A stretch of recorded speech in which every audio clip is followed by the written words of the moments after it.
So my financial journey started in November of 2018. And if you told me then that I would be sitting here today, a little over a year and a half later, 100% debt-free with a fully funded emergency fund, I probably wouldn't believe it. But I did it, and it's an amazing feeling.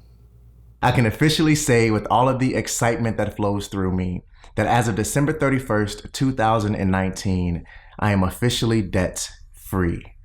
Meaning I am starting this new year off on a fresh note financially with absolutely no debt. Now, over the course of the last 12 months, I paid off $23,000 in outstanding student loan debt that I still had left after graduating in 2015. And let me tell you, it took hard work, sacrifice, discipline, and more importantly, a mindset shift.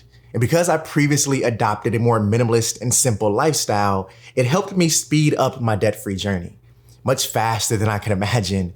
But it's also aiding me now in achieving many of the savings goals I have as well. And you're probably wondering how, right? Or thinking that I must not be enjoying life because I don't spend any money. And that's not the case at all. I'm actually enjoying life more because I have the freedom that being debt-free gives me. And when it comes to money and saving, I'm in complete control of it and my life. So how does minimalism play into this? Well, I have 5 simple ideas that I want to share with you on how minimalism helps you save money.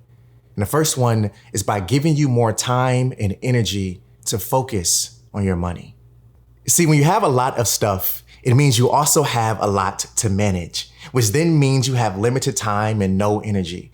And let's be honest, when time is short and our minds are tired, many of the things and responsibilities we have throughout the day are either done with half effort or pushed to the side and later forgotten, including managing our money, right? See, minimalism is showing us that it really is possible for less to equal more.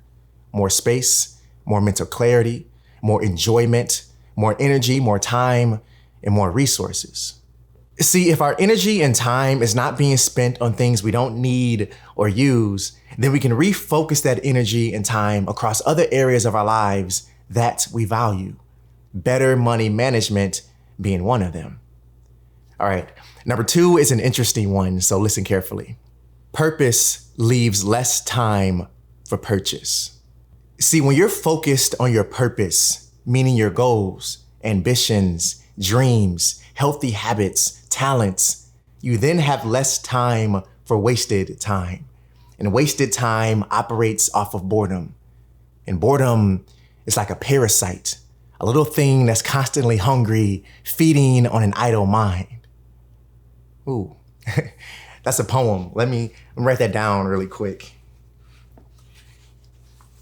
Yeah, I like that. Mind, feeding on an idle mind. Yeah. Okay, basically what I'm saying is when you're bored, you end up spending money you don't have on things you don't need because you're not thinking clearly. So what we have to learn how to do is fight boredom with purpose.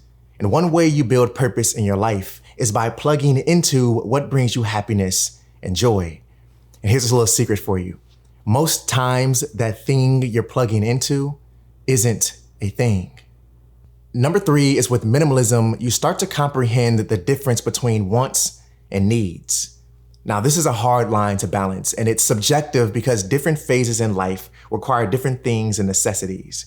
You've probably heard me say that before. So someone who is single will need and want different things than someone who is in a relationship and raising a family, right? But regardless of what phase you're in, being able to comprehend the difference between wants and needs for you is key. And a part of this is also understanding what triggers you to start spending unnecessarily on those wants you have. See, the quicker we can wrap our brains around this, the sooner we gain control of our life and our money. Number 4 is you start to forget the Joneses exist because you're no longer focused on trying to keep up with them. Now, trust me, I get it. I've been there. I've bought things I didn't need for the sake of trying to keep up or to stay ahead. But the irony in this is that I was never able to do so, and you won't be able to either, because the Joneses will always be ahead. But see, when we decide to not only live a simple life, but to also stay focused on our own journeys ahead of us, then that's when we learn the value and truth that exists in the phrase less is more. We also learn that we can't buy happiness, and trying to keep up with the Joneses is not a requirement for enjoyment. Knowing this means we spend less, therefore we naturally save more. Number 5 is with minimalism, you learn to spend with intent. Now, this doesn't mean you're cautious. That's the wrong word, right? Because cautiousness operates from a place of fear. Instead, what I want you to do is to be intentional. It's a better word, right? Because intention operates from a place of purpose. You see how this connects back to the previous points I was talking about? See, spending with intent ensures that every place your money goes that's outside your 4 walls, meaning food, shelter, necessary clothing, and transportation, is done with clear purpose and intention. And as you know, minimalism is a tool that is helping both you and I build our lives on a foundation cemented by intention. And a part of that building process are things like decluttering and habits, but also financial health, spending with intent.